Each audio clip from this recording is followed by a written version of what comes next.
Good evening. I'm Akhila C. I am one of the volunteers at Dr. Shampur Madhusudana Trust. I welcome you all to the Mental Wellness Series webinar number 2 by Dr. Sreehari Ravindranath on parenting during pandemic.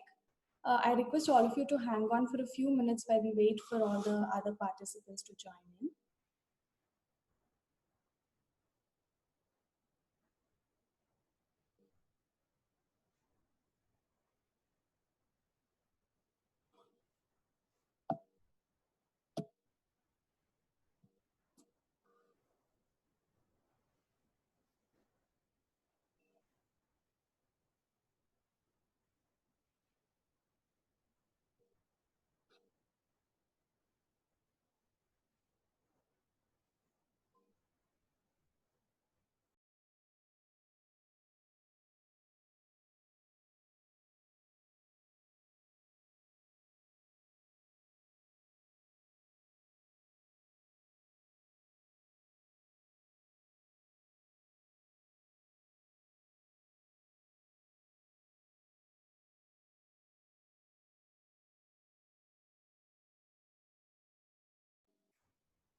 I would like to introduce you all to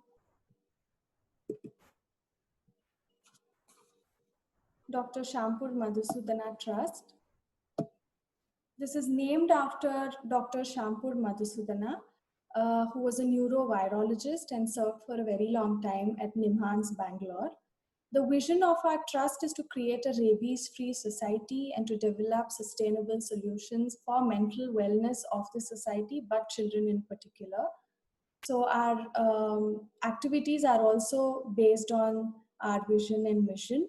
Mostly we have been doing a lot of rabies awareness activities, especially in the rural parts of Karnataka. We have recently started our mental wellness activities with the webinar series.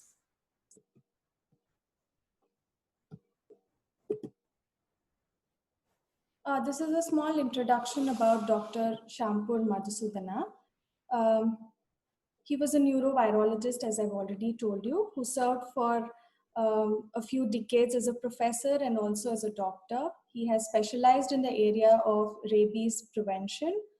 Um, Intradermal vaccination as an economic measure came up as an initiative under his able leadership.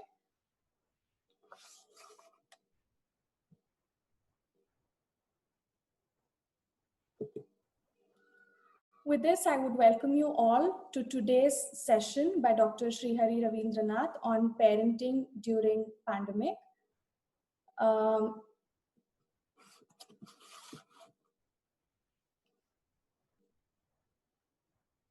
to talk a little bit about Sreehari sir, he is a psychologist specialized in constructivist psychology. He has moved now from academics to practice.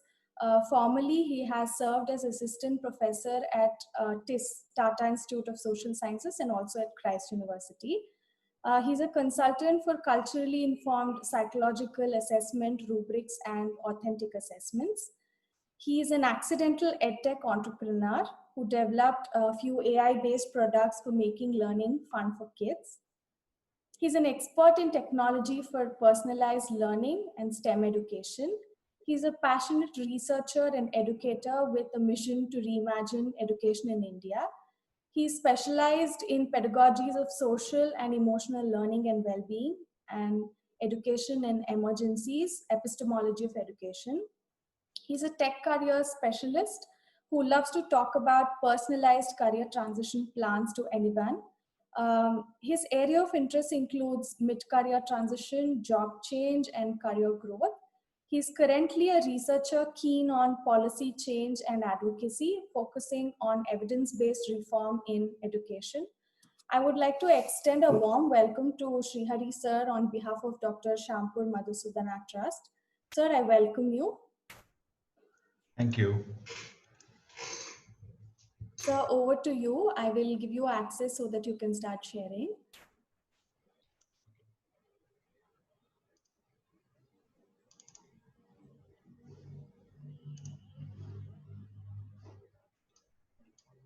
You can see the screen, right? And Yes, I'm yes, yes. audible, right? Yeah, yeah, yes.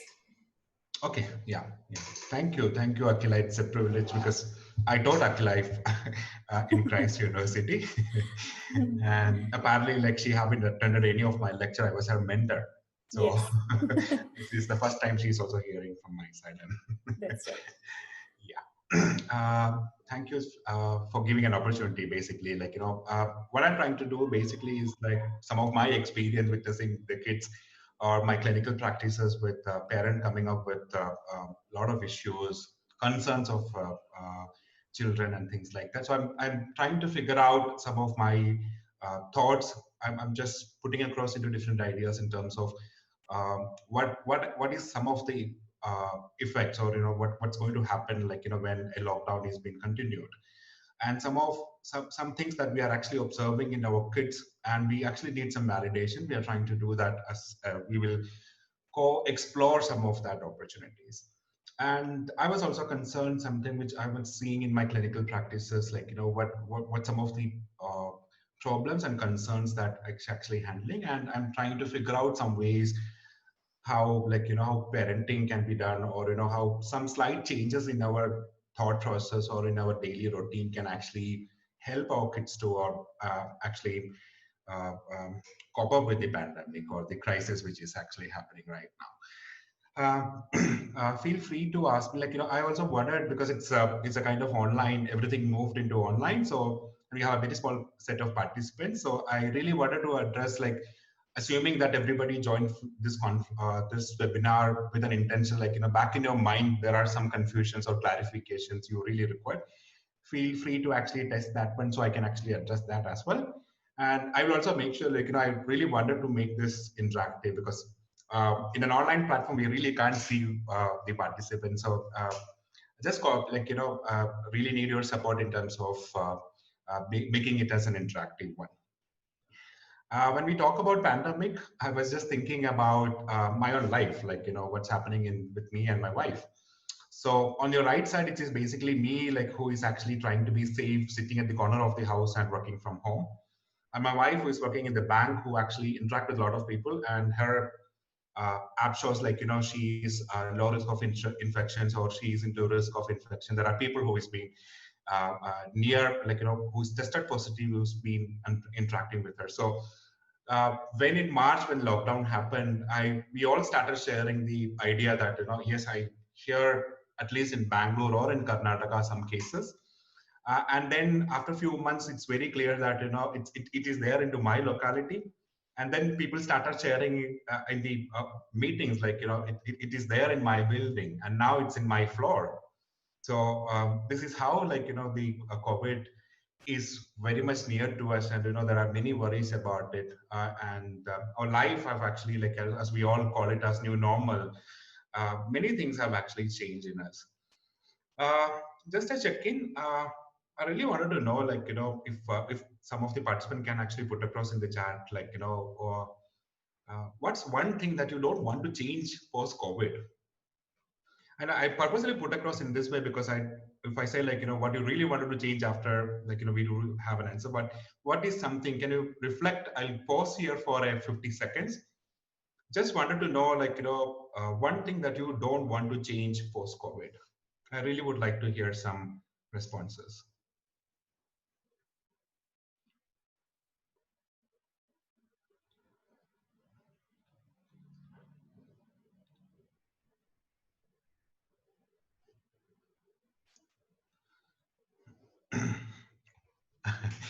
Yes, work from home at least 6 months or so, at least for a year. Yes, Joseph, work from home. Hygiene standards and interacting with people on call and not through test. Oh, yeah. I'll wait for two more responses.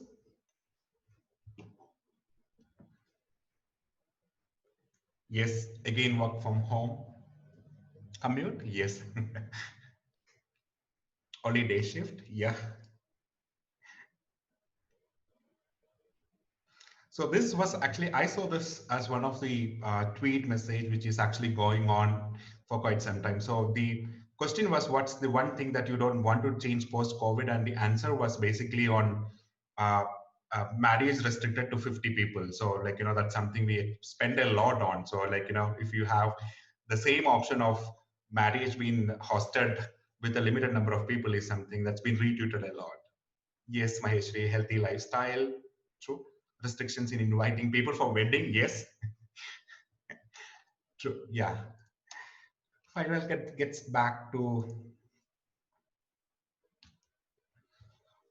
some of my thoughts which I wanted to share.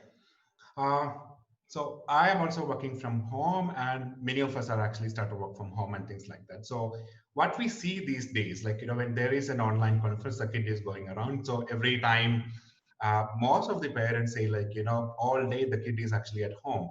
So I was thinking the other way. Pre-COVID, what happened was like I will be coming after the office. I see the kid in the evenings, and there are weekends where we see the kids and interact with them. But here it become, I don't know, for some it is becoming like it's an unmanageable thing or a realization. But all day the kid is actually at home. And we also work from home where the employers take it for granted, where the work hours have actually stretched a lot. As somebody said, like there is no, you don't have to commute in Bangalore, so you do have really good time. So you extend your work from home for quite some time. So it's usually the work from home, actually the nature of the work has been extended a lot, and also you have to manage a lot of your other household work. And I'll say like the clueless online classes by the school, the kids are actually spending some time on online classes, and literally like the teachers are confused. I'm not blaming any school, but they were trying their best to actually involve in some learning process, but it's becoming very clueless. We really don't know what's actually happening in that. And I see always the kids stick to TVs, series, Netflix, Prime, mobile phone, lot of games, and the constant worry about the future of the child. I'll say like my kids are not really worried about what's going to happen, like if the schools are closed for a long time. But I think as parents, we are all very much worried about what's going to be the future. Like if there is no exams, or how will I enroll my son or my daughter into an top engineering college, or IIT entrance is going to happen, how it's going to happen. So there are a lot of constant worries about it. And obviously, like quite often, what I see when I was a career coach, as a career coach, I see a lot of economic constraints, people, the job security issues, multiple EMIs to pay, and obviously, like stay at home. Like we have to be very safe. This is the spectrum in which we are actually, like that's our daily life, I guess, like these days. And what are the major concerns we actually see or been reported so far? So we did actually some research, and we also understood from many other colleagues who are doing. Something happened like, lockdown for 2 months, let's say March and April was fine with us because it's a new thing that we were all adjusting. Kids are there at home. But what happened later, like, in due course of time, children become very restless because they are not allowed to go out and play. And we all know, like, they are full of energy and enthu, like they really wanted to do many things, but we restrict them to stay at home, so they become very restless. I've seen people having attentional difficulties. They can't actually concentrate on any work, they can't sit on an online class, and they get irritated, bored, they get angry and fed up and isolated. Children started feeling, or young adults started feeling, or teenagers basically started feeling a lot of mood swing and sleep issues because they spend a long time on, let's say, on mobile or TV, and more their sleep issues started. And generally, if we see, like they become more irritated, and they're also very much bored of what we are doing. And some kids actually went back to their own rooms or their comfort zone, where they started withdrawing from social pressure, or like, they don't have to talk to anyone, they just have to sit inside the room. I personally will say, like, something in my practice, which have been reported by parents, I see, like, there are a lot of issues in terms of bad eating habits, because we try to, because they are at home and we really need they to eat something. So we started with the junk food. So we started with ready to eat food, things like that. Unregulated social media uses, there are reports saying that, the cyberbullying issues, or people spending a long time on medias. Irregular sleep pattern is a common issue which is happening. Children becoming, they started throw tantrums because they are really irritated and bored, because they have a lot of time with them, because they don't have to work, and they were actually a lot of issues with them. Children self-exploration and curiosity about their body, and like it's a time for self-exploration, and they do have a lot of time, and especially adolescents and teenagers. So they started, like involving into pornography, watching pornographies or masturbation, things like that. It's become a quite challenging for parents to even to talk about it, but it becomes a very difficult situation right now. I'm also worried, as every parent, like, poor learning or academic engagements. They're not literally learning anything in at home. They don't have homeworks, or they have a very small chunk of homeworks to do, which doesn't make much sense. But the poor learning is something which I'm really worried about. And eventually, like, children become lonely, they will get bored and anger. This is a common problem that parents are actually letting me know these days. I'll take a pause here. I just want to know from you, like, what is that one thing that you are worried about your kids? Understand everyone is actually a parent at this point, or a little concerned about what's happening with the situations, or registered this conference or a webinar with a motive to actually understand what's really happening. If I could get some responses on what is something that is worrying you, I really wanted to get to know about it. So I'll give 50 seconds. So feel free to actually test in the chat box.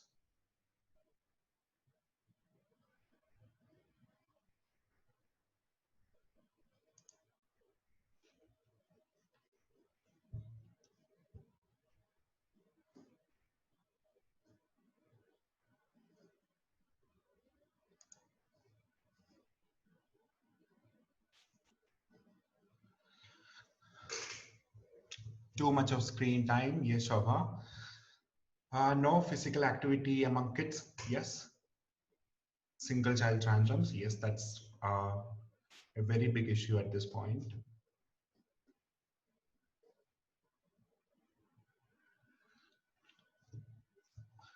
Poor peer learning, yes.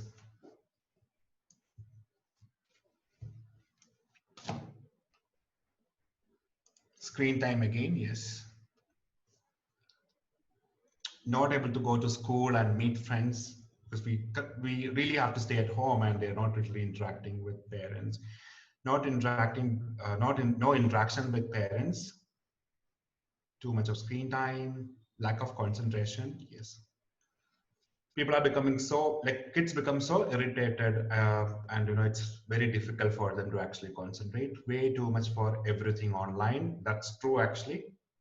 Even we working from home, multiple meetings on the Zoom, like, that's something that we are actually fed up of. I don't, loneliness, physical activity which they like, playing outside. Yes, that's basically, like, many of us as parents are really worried about.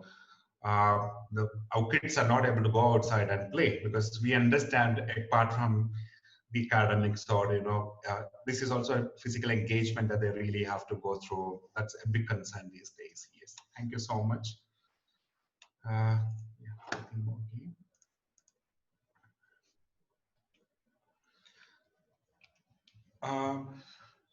I wanted to reflect upon few of my concerns, like, in terms of uh, the long-term academic and mental health impact of lockdown.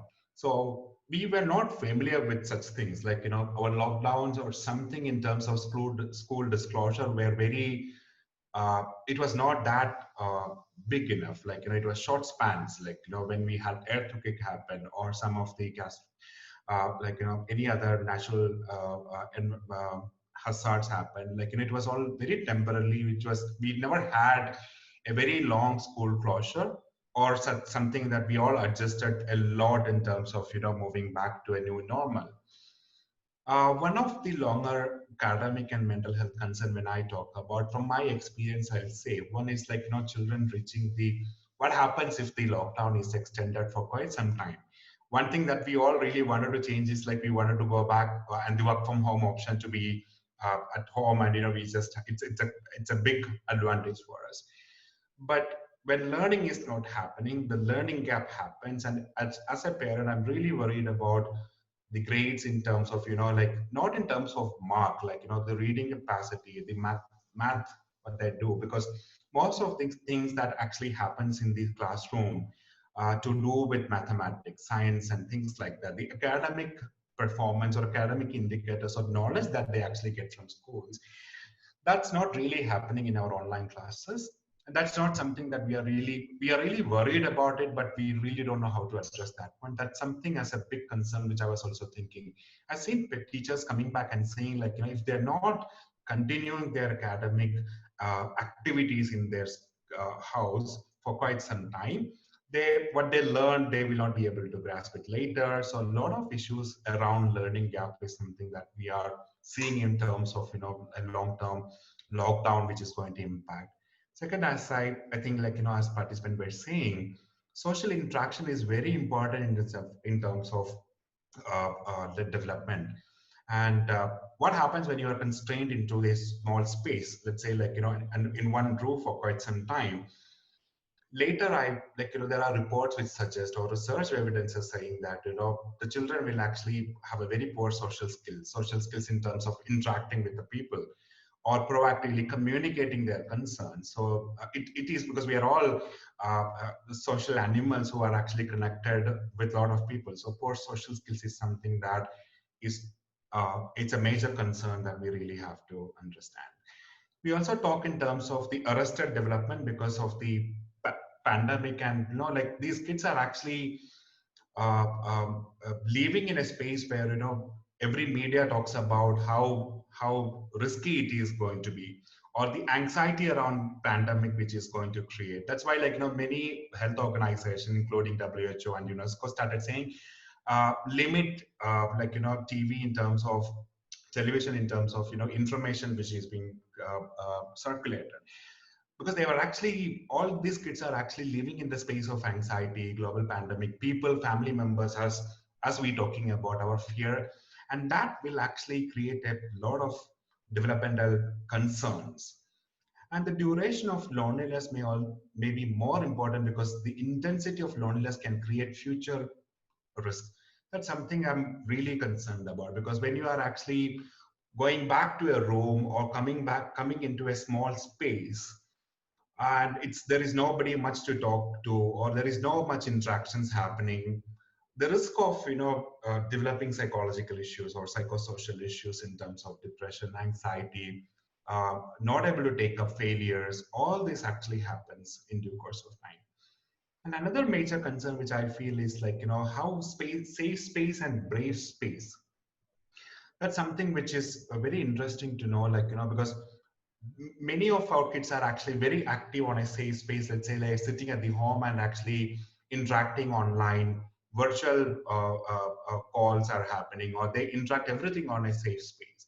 But we all understand as adults, like, how after college, let's say, like, after our college, what's going to happen outside is, like, really competitive market outside. We really have to thrive, or have to brand ourselves. A lot of concern in terms of what's actually happening outside. So a little bit of learning actually happens in the comfort zone. We are very clear about that factor. So what's going to happen outside? So these kids being there for quite some time inside the home, in their comfort zone, how they are going to actually tackle with the essential life skills that will actually help them to thrive in this society is something is actually a big concern. I also wanted to touch upon something on, as parents, some of our concerns, or as parents, why it matters a lot. Uh, it is very much something that we have to be really aware about. All my discussion, I really wanted to bring up these 3 points. The mental health of parents is really important, because if you are worried, if you are emotionally disturbed, if you are actually angry, there are quite evident that the manifestation of these psychological issues in kids are going to be much more higher, or it is much more riskier than what we anticipate. So the all crisis that you are going through, you have to manage your work. There is pandemic outside. Everything is actually very vague and uncertain, and you actually, as a parents, being disturbed and not really understanding how to tackle that. And that actually, the kids actually get that very fast, and they are, because they model a lot of our behavior. They understand what's going on with us. They sense it very well. So it's very important for us to understand, our mental health is something that we have. It's something, it's very important for us to address. And the time investing, the time of parents spending with the children should be like, we should actually try to spend time or very productively on the educational activities. Most important determinants of childhood development is basically based on how much time you are involving. So our justification in terms of how its workloads are too much, or I have a lot of things to take care, so I try to manage you. I will invite all of you to actually think and reflect upon, are we actually spending the so-called quality time with our kids in terms of understanding some of their concerns, understanding them and helping them or supporting them in their educational activities or academic performance. Harsh parenting style, because when we get frustrated, my wife was actually telling when I was doing this presentation, like we get frustrated because we have a presentation going on and the child doesn't understand what's going on, and he also play around with the Zoom meeting or so, and we become very rude to them. So there are research which say that how strict or rude parenting can actually affect child development or child behavior, how it is going to impact on a negative way on their behavioral expressions. So harsh parenting styles, because we are confused, we are into a trouble, or we are actually uncertain about what's going to happen. That doesn't mean like we also we can't expect our kids also to be empathizing with you and understanding, but an automatic response from our side being angry at them, yelling at them, irritating, you get irritated, that parenting style is something you really have to really reflect upon. So just to give a debrief, I'll say your mental health, because your well-being is very important as parents. The time you are going to spend with kids are is very important, and try to spend a quality time with children. Harsh parenting styles will have obviously quite negative effect on kids, so make sure how you can pause and reflect upon some of their activities, make them understand what is actually happening. So it's very important for us to not to respond to the emotions or the stressful things that you are going through. I'll say if anyone who joined this webinar thinking how to the tackling the social emotional learning, the key thing which as a psychologist I'll say it's basically about how to keep understanding, or watch your kids to understand what's going on in children. And it's very tricky because the children may express psychological distress like anxiety or sadness, and the way they act out is very different. It's unique to every child. For example, I will always reflect upon myself. If I get angry, I don't want to talk to anyone. I become very calm and I will sit and do not want to talk to anyone. On the other hand, I've seen people who throw their tantrums, or how they are actually how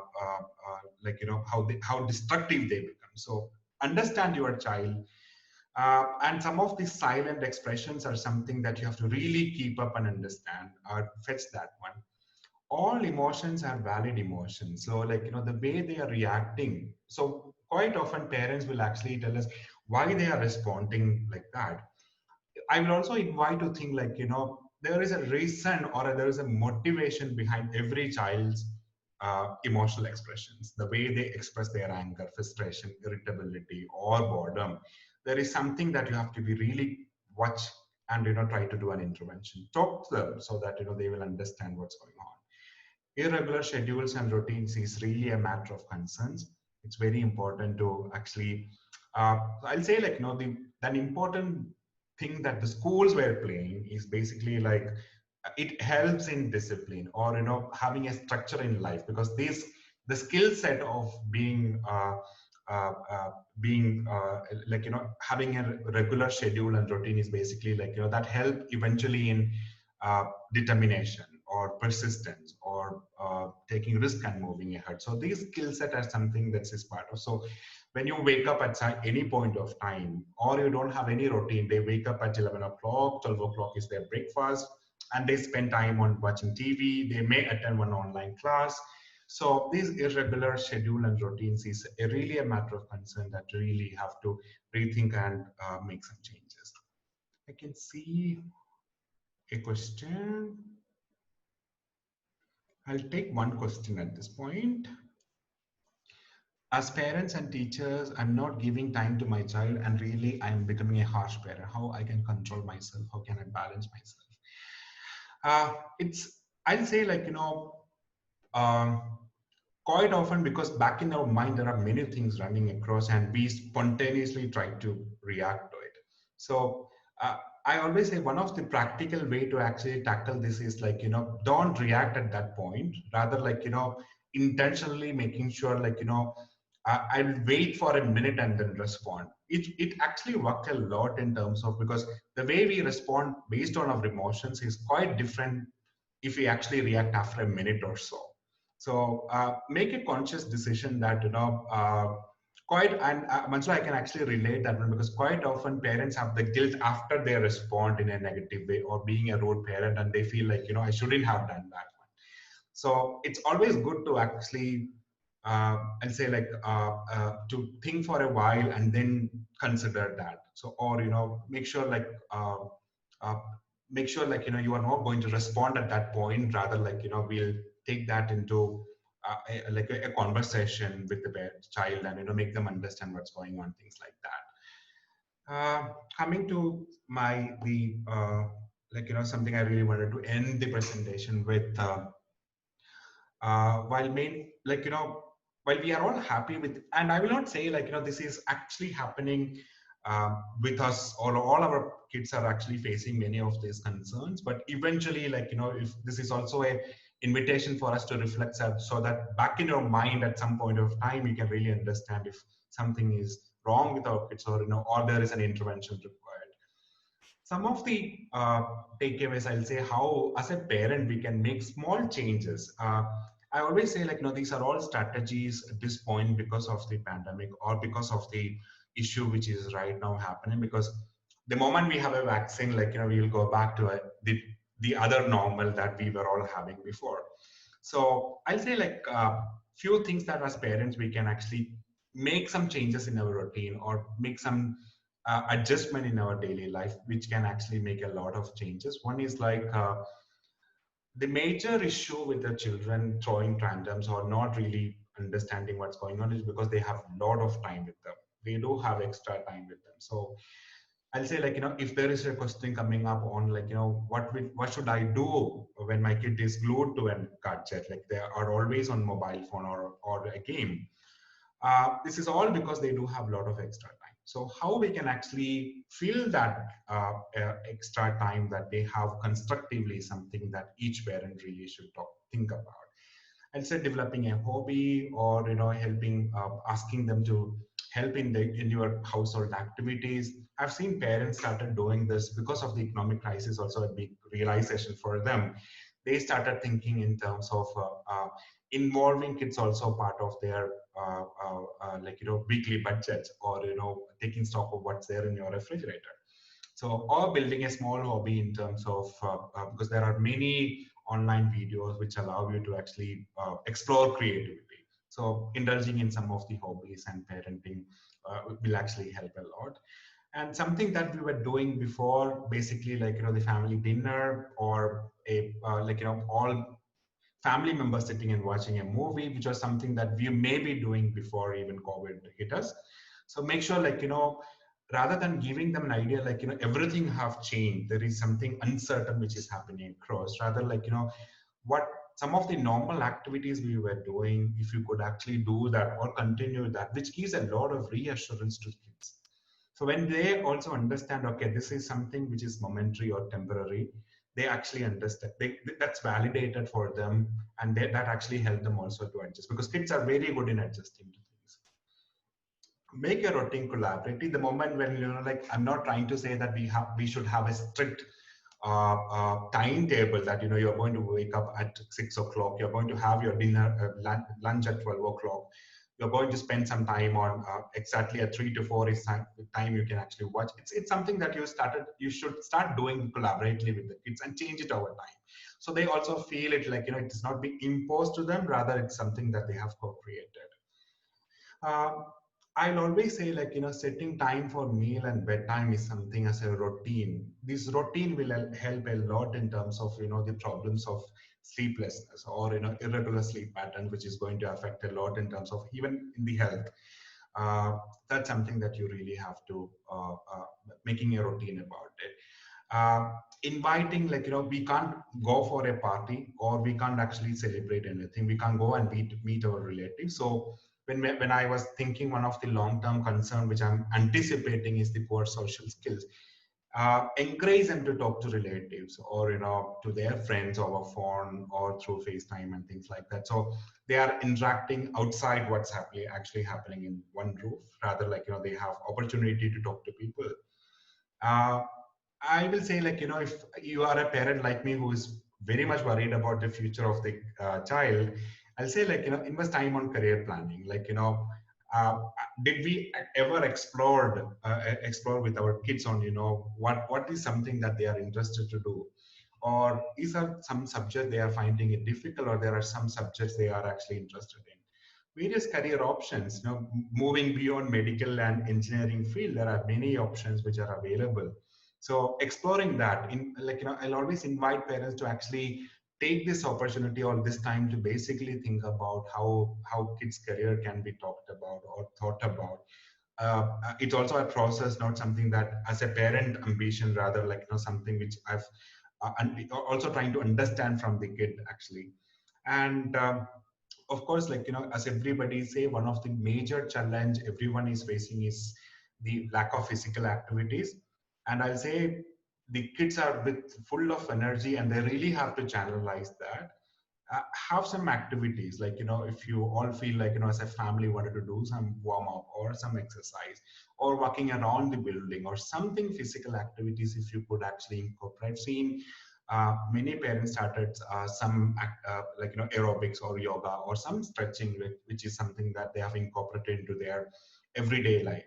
So that could actually help a lot in terms of channelizing, or the pent up energy that every kid is having, how better they can actually utilize so that they don't feel bored or hyperactive, things like that.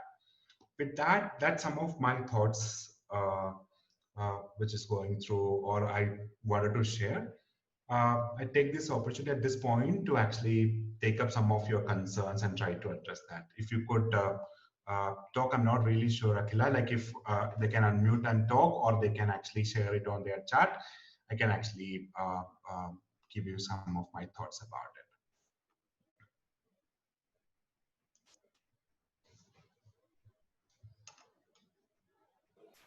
Sure, sir.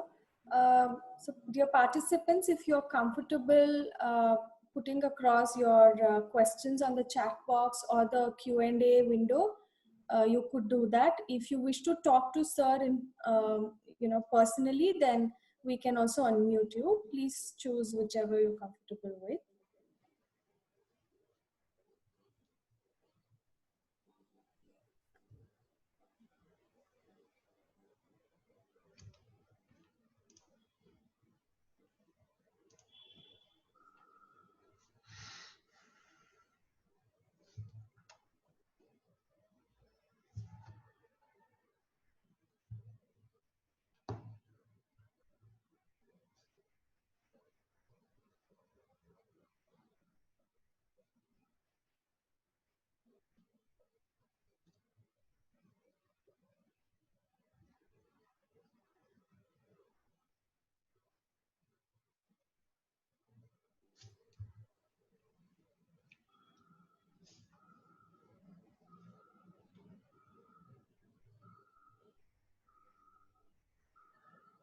Dear participants, if you have any questions, you can raise it now. It's the time for Sreehari sir to answer your questions.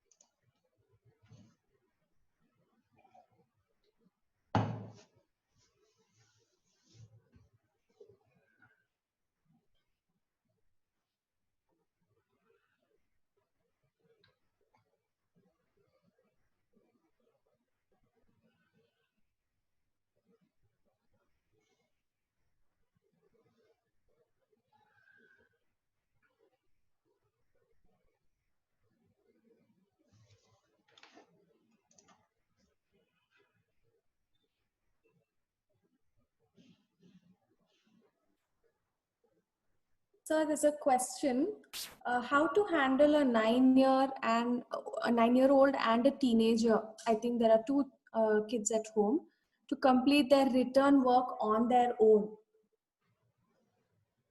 Okay, how to handle a 9-year-old and a teenager? Yeah, two kids at home and complete their written work on their own.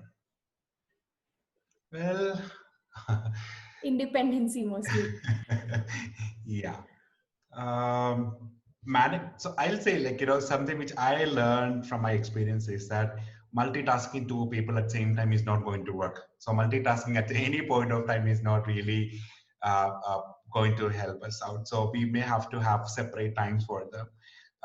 Like, if you are actually, as a parent who wanted to sit with a 9-year-old and with a teenager, make sure you have two set of times where you independently sit with both of them and like, uh, do the intervention that you wanted. Or I'll also say, like, something that work with the 9-year-old or with the teenagers is, like, giving them the token system that we talk about, like, uh, if you are able to sit and complete a task, like, you will be given a bonus, or you will be given something that they really love to do, so it keeps them motivated to do something. So I think that's some ways that you can actually I guess, like, it was useful for you to understand that. How to stop fight between a 10-year and 15-year-old? Yes, that's something. Meenakshi, like, we talk a lot in terms of, not the intensity of sibling rivalry, but still the fight that me and my sister at that point of time, or, that's something which always happens. So I think as parents, we are good in conflict resolution. So rather, the only thing that you have to be really careful about is not putting the blame on the, like, the 15-year-old, saying that, you are much more elder than your sibling. So, like, so don't put across these blame, rather than, constructively solving that could actually help a lot. Or else what happened is, like, what we call in psychology the sibling rivalry. Both these kids become very like, competitive in nature, which on an unhealthy manner. Like, they compare. Don't compare also is something that you can actually do. So that will help a lot in terms of sorting out this issue. Uh, Manjula, like, my son is studying at grade 7. I'm not able to control him due to pampering of my in-laws. How to get me? Ah.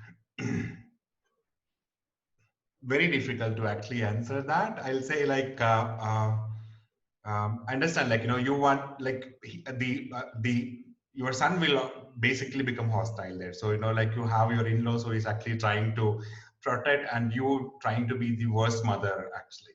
So it's something like, what I've seen in my experience, constantly talking to in-laws. I'm not really sure that's something which is doable, but still, how you're able to talk and convince, like, because I understand your concern in terms of, we should be all in the, let's say, like, all the adults at least in the home should be on the same pace, so, or in the same page, so that, I can actually help my kid.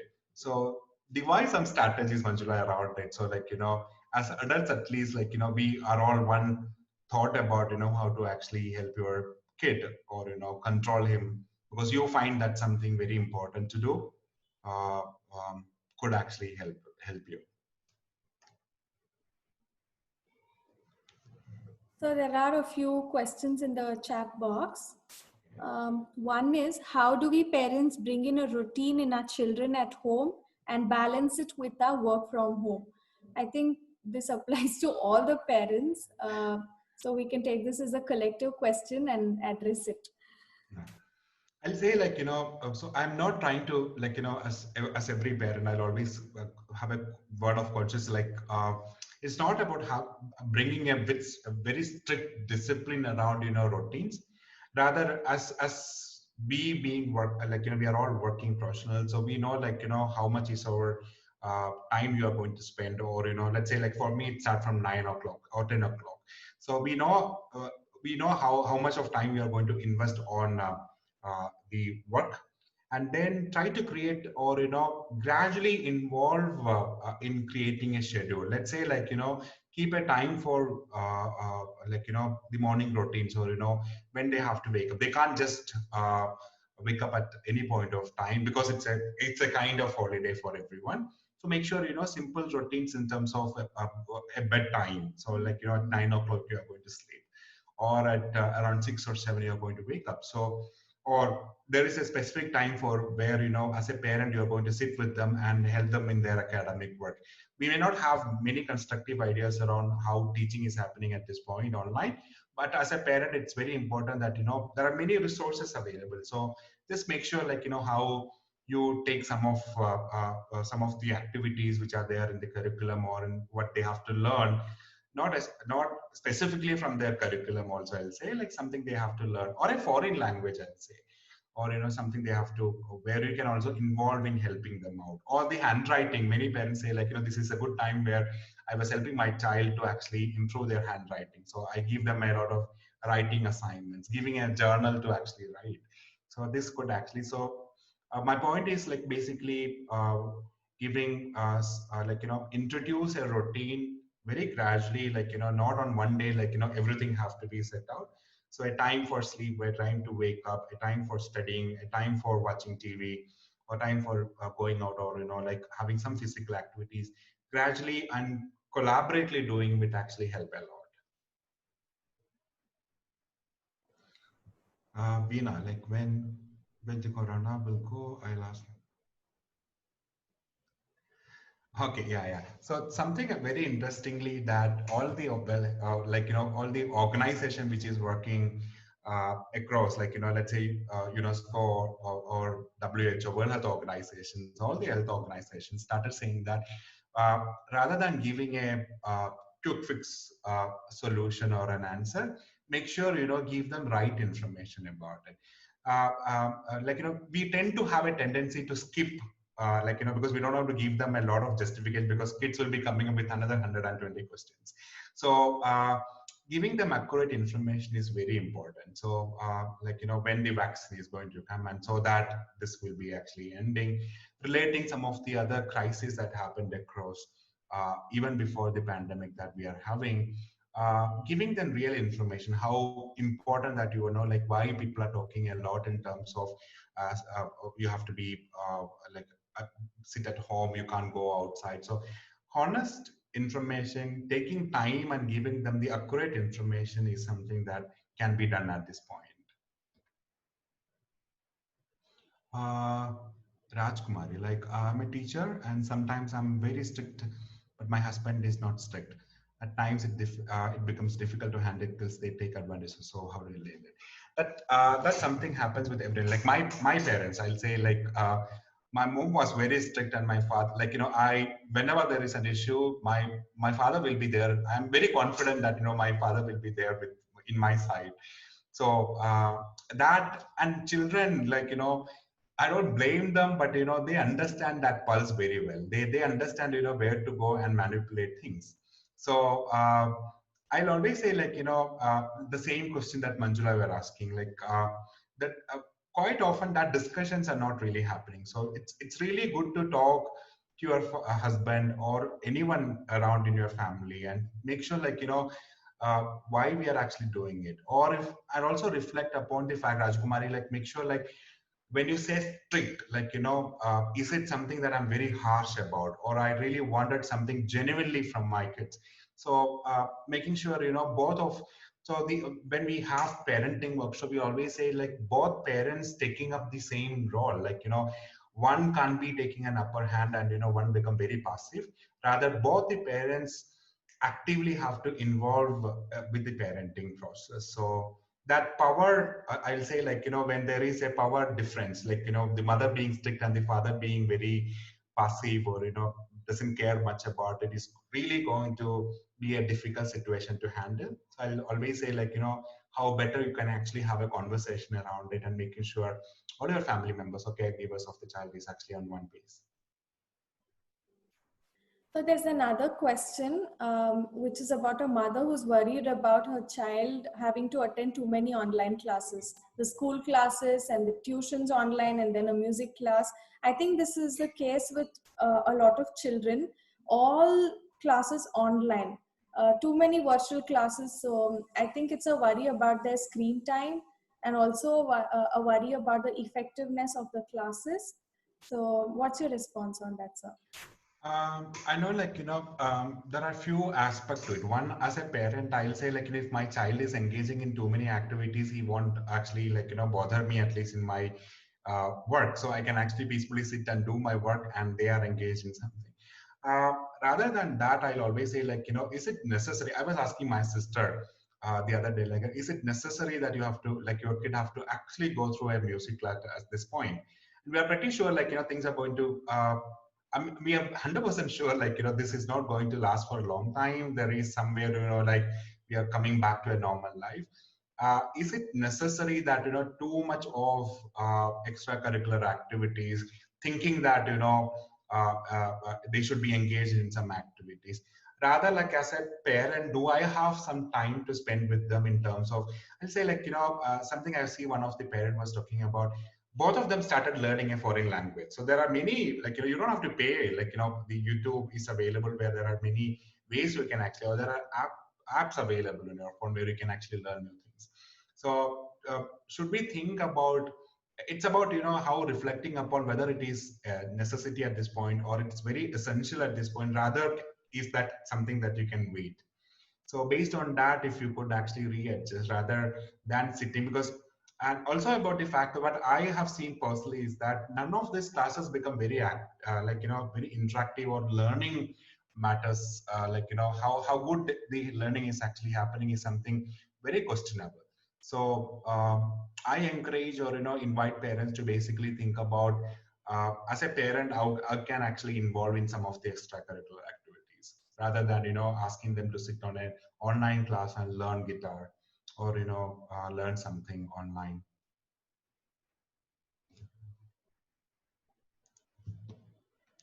Right. That's a question for all the parents to reflect upon. One more thing that, as a psychologist and an educator, I have also been witnessing is about comparison. We tend to compare our kids with somebody else and say, despite the lockdown, he's able to study well, he's able to do his assignments on his own, he does not trouble his parents, he does not throw tantrums like you. So we tend to compare our children with somebody else's children, and we do not realize that it is going to have a negative impact on our children. So what is your advice to the parents on this, sir? uh, I'll say, there is a paradigm shift happened actually in parents, where they to an extent, they may have stopped comparing, but still there is a tendency in all of us, to compare. uh, so one way in parenting, when we always talk about parenting as a process, it's not about, so what happens when you compare, you have a benchmark given, so, and we are against benchmarking, rather, the potential. And we all, as parents, we always say, I encourage my child to create, or cultivate their own interest, or the activities they wanted to do, and things like that. But obviously, when we get upset when my neighbor son is also getting a higher mark than my son, so we started a tendency in that. So just make sure, it is not about, ideally the good way is basically nurturing what's happening, and also making them aware that why it is important. Let's say getting a good academic marks or grades, or something that you are thinking which is logic for you, rather than comparing, rather than the importance of you studying, or giving them role models, examples of role models, and things like that. And that's also a reason why a sibling rivalry also increased a lot. When you have, I'll say from my own experience, my sister, who is actually a doctor, obviously the academically brilliant one in the family. So I always have that, when my startup, the moment my parents start comparing with me, with my sister, I get really irritated and frustrated, which I can actually see a lot. We don't compare basically with the neighbor these days. We also compare with our own kids actually in the class, in the house. So yeah, that's a very, I'll not say that is a good practice or a best practice to motivate. And our intention basically to an extent, we justify it saying that, this is a way to motivate our kid so that, they get that trigger and motivate and they have to study. But it is eventually what we learned is that that's going to actually harm a lot in terms of, the child well-being, I'd say. There's another question, sir. How do you keep them engaged? So maybe this is apart from the online classes. Maybe the parents are quite busy with their work from home situations. So how do they keep their kids engaged? So as a parent, if you do, there are many ways. So the how practically we can take this forward is like, it is all at your own individual capacities. I'll say if for me, like if I have some time in the morning and in the evening, so I make sure like, some of the process I do, let's say I'm helping in the kitchen or some of the activities, watching a program. So I make sure like, it is something that we do together. Or I specifically wanted to spend some time on, like when the kid is saying that, I wanted to learn something new. So I also collaborate with them and engage in that one. Or there is, or like, and I understand one of, Archana, what when you were talking about, we can't fully engage with our child because we also have to manage a lot of other priorities. Uh, so that's why we started telling every time the conversation in parenting or any time we, every time we have this talk on quality time you spend. So what I have seen with my family is like, I sit around and teach them some of the, like, I'm worried about, let's say, how they're able to catch up with mathematics or some of their curious things that they wanted to understand from science activities. So involved in that. Or we, like, if a parent started gardening at this point, like, involve them also being part of it. Uh, these are some of the, like, I will always say, based on your individual capacity, which is rational and logic for you, how quality time you are able to engage practically help a lot. I guess I answered your question, or feel free to actually clarify that so I can actually respond a little more clarity.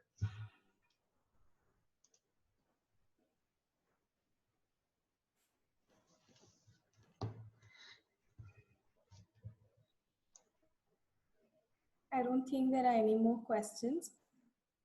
I think the pandemic has, in fact, given a great opportunity for all the parents to try out different methods. They have been, into trials and errors multiple times.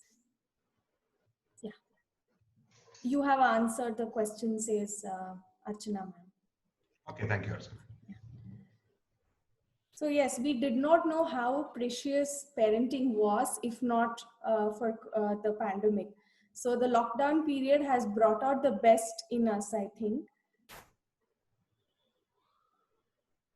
So, sir, what are your last comments? You're asking me, right? Yes, yes. Yeah, I'll say like, as parents, like, there is, like, when I have a conversation with my parents, I'll say like, I'll try to be a good parent, something which I learned or not, something which I really don't like in my, like, the parenting style of my parents, I may not be adopting that in my parenting style at least. So it's always a trial and error, as Akhila said. It's also like, there are, and we are at a point where we are much more clear about, like, what went through in our life and what we actually expect in our kids are actually something every parent is very clear about. So it's about, trying to understand from their side, or being empathetic. Or I'll always say, like, the rude or harsh or spontaneously responding to a kid is something that is making a lot of guilt feeling in parents. I shouldn't have done that, and I should have actually. So always take a pause to actually respond to it, rather than a quick reflect or a reflex of what happened from the kid and reflecting on that. Rather like taking a time to understand that, spend time with them actually to understand. So some of the cases when I actually see in the newspaper, like a kid actually committing suicide because like he was involving into some games, or he was involved in a game where he have to commit suicide. And it was surprising for me to know, like even till now parents were not even aware that fact that my child is actually involving in a game or an activity for quite some time. So it's not about like encroaching into their privacy, rather like an open sharing with kids will actually help us a lot, because they also feel that they wanted to share some of their information. That openness, rather than going behind them and making sure like they are all doing the way I wanted, or controlling them the way I wanted. Rather like it's good to understand them, explore time, like engage. I'll always say this pandemic is actually a good in terms of spending much more time, because when we are into the office or in our daily life pre-COVID, like we were all busy with our work. It's also a good time to actually reflect upon some of our practices, have more time with our kids, what's happening with their life, or they wanted to share a lot of things. So spend that quality time, invite them to actually share, encourage them, and not being a mother or a parent from a power structure, rather than like talking to them from an equal position, being a friend, we always say. That will all help kids to actually feel, when they feel cared and listened, that's a key actually. So that actually help a lot. So that's my final remarks probably. Right. There's a last question, sir. How to make pre-primary child active during the work done as home assignment? I think this also quite coincides with the question that I have got. One of the participants here had to log out because of some network issue. So she has a question as well for you. That is, it's very easy to handle older children, but it's quite difficult to handle the toddler group and the adolescent group. So, during the pandemic, adolescents mostly because it's the time for them to interact with a lot of people and kind of have that acquaintance in their peer group, whereas for the toddlers it's the age for them to explore. They are quite curious about everything. So these two groups are quite difficult to handle. So what is your take on that? How should parents approach these two age groups? I'm not really. So what I've seen from my experience, I'm not really sure about this question as well. Like especially with toddler, like we try to spend a lot of time with them, because we handle them much more carefully, or we spend quite some time understanding them, because they are very young, or at an age where we really need their attention. So that was not. I'm not really sure if they can clarify some of their concerns. I can respond to it, but obviously, like we spend it. The logic which I am putting across is that we spend much more time giving attention to them. Adolescents, like because the so-called gap between what we know and what they understand, the gap between both things are very difficult to actually manage. And also because of the emotional or the hormonal changes happening, a lot of changes happening in them is creating a lot of issues with them. So that's why I can say, like there is nothing like imposing or trying to force them to do, rather like guiding them, or being part with their own, like understanding their life from their spectrum. And there are many parents which I also admire, like how they let's say a girl is telling, like I have to go for a date, and rather than saying no, like okay fine, like I will also join you. So the way we restructure our thought process, or the way we were actually thinking and overthinking about things in the society, or how things are moving. So rather like listening to them. Um, and it is inevitable to an extent, the adolescent period is little messy or messed up, and the friction between parents and the kid is going to be little like there will be obviously frictions. But the point which I was also reflecting upon is like, quite obviously, like, when what we call it as trust, or the care that the parents are giving, not not making the child an hostile or victim of something, rather, like, you're always there to care and trust, which is building. And from the toddler time, you always say in developmental psychology, how we build trust in our kids, how they feel that you are someone who can actually trust and listen, and my parents are someone who can actually listen, solve a lot of problems. So that's something which actually start even before they enter into adolescence. We started from the beginning itself, how better you are there to actually support them. That gives a lot of motivation and courage to child to actually open up and talk about problems.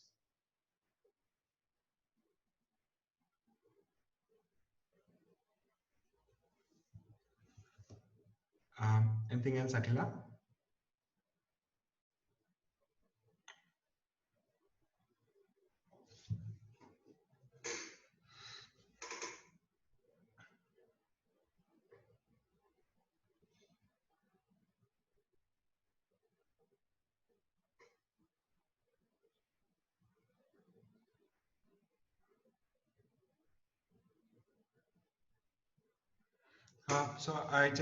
I'm not really sure, Akila is there. So, Rajkumari, one of your question is on, my husband is not really involving in quality parenting. So, how do we encourage?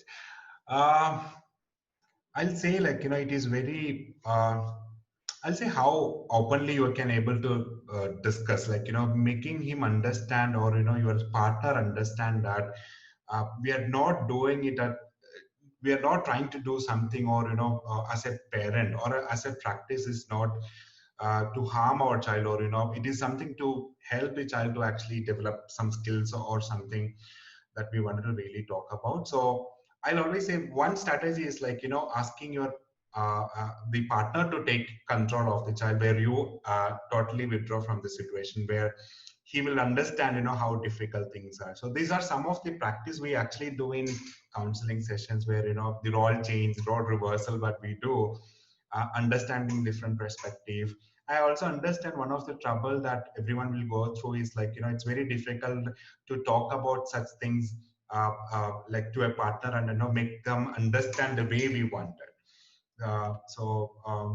There are people who ask me, like, is there any research evidence that you can actually share so that I can show it to my husband and make him understand it is not my concern, rather, like, this is something that people are talking about. I have to try out little different methods, or seek, like, uh, uh, like, um, if you don't have the stigma to go and encouraging, like, as a family you wanted to meet a counselor, talk about it, that will also help a lot. I guess I answered your question as Yeah, thank you, sir. There's the last question that we'll be taking for today. It's from another parent who wants to understand how to talk to parents about, teaching writing patterns, because they tend to hold their kids' hands, and the other part of the question is forcing to learn rhymes. Okay, so basically we are forcing children to learn something, mostly because their contemporaries have already learned it, or it's, an expectation at that age to learn. So how do we respond to this? well. Again, you got the question. I'm not really clear about the question actually. Okay, so basically it's about forcing children to do something, mostly because of the expectation, or because their contemporaries have been doing it, and maybe my child is not able to catch up with, his or her peers. So how is it that I should, deal such a situation? Yeah. I'll say quickly, like, probably, like, I may not be able to answer that very well, but still, I'll say, like, the is it like, every child have it, like, how we nurture learning as a process, or, how we nurture and understand the child and encourage them in their own ways, rather than we forcing, which is something is really useful in terms of long term. So when you force somebody to do something, it is just because of the force, and people never do it after that. So I'll always say, like, making the child understand, why it is important, or they are also understanding this is something is very important, rather than giving a comparison, rather than giving a force. Slow, or some of the small techniques that people use in terms of giving them a bonus time to watch TV, encouraging or motivating them in something that they really wanted to do later on. So this token system actually helps a lot, especially with kids. So some of these strategies could actually help. If you can write to Akila or someone in detail, I can actually respond that uh, much more in detail. Definitely, sir. Sir, can you please drop in your mail ID so that parents who have queries and do not want to share it with everybody else may be able to get in touch with you? Sure, I'm just doing it. You may have to share it with others. Sure, sure.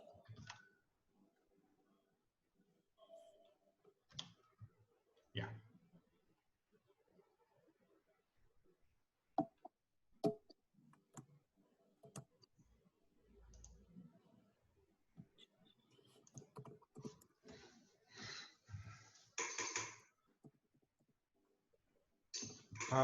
I always insist, like, if somebody would like to get more clarification, feel free to actually write. I'll share my number as well when you actually respond to an email, or talk to Akila and then get my number, so I can actually talk to you in person and help you out or clarify some of the concerns in a better way.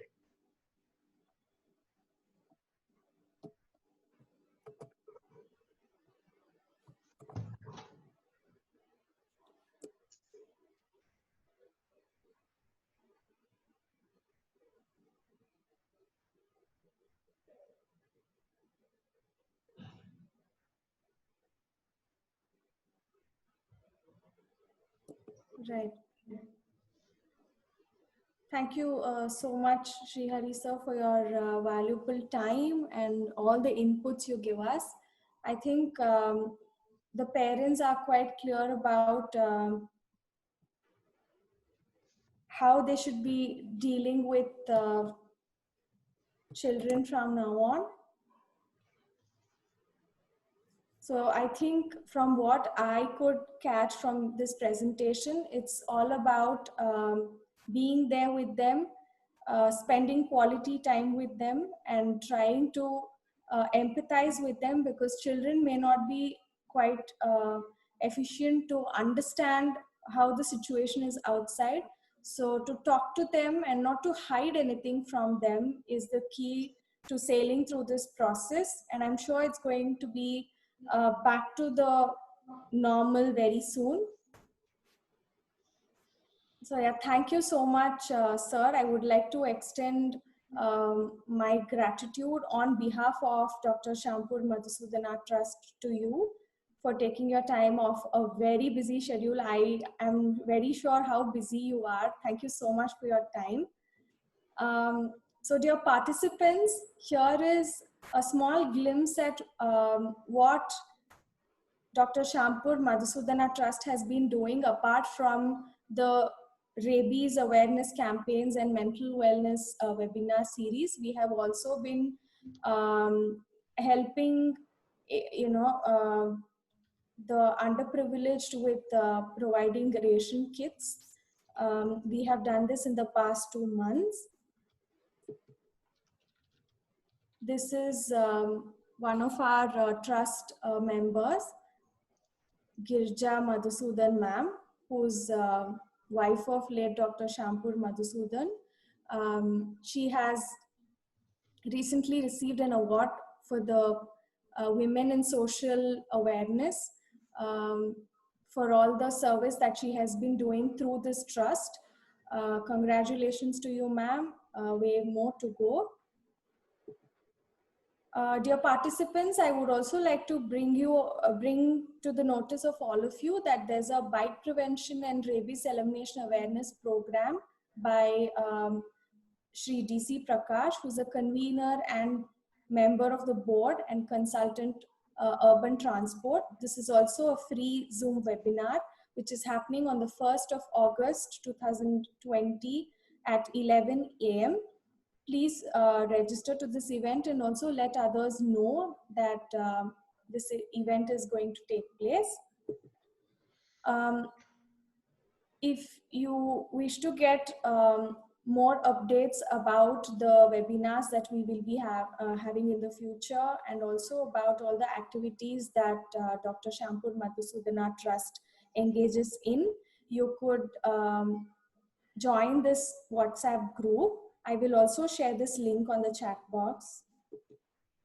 So the next webinar after fortnight is by Ishita Sharma, a counseling psychologist. It's on 12th August 2020, again at 8 p.m. It's about movements for mind-body functioning. Basically, she's going to talk to you all about exercise and the importance of fitness in your lives. Please register for this session. With this, I would like to thank all of you for your valuable time. Thank you so much for making this session interactive. I will again post the link of the WhatsApp group in the chat box. Please be a part of it to get regular updates about whatever we are trying to organize on behalf of Dr. Shampur Madhusudana Trust. Thank you so much. Stay safe. Good night.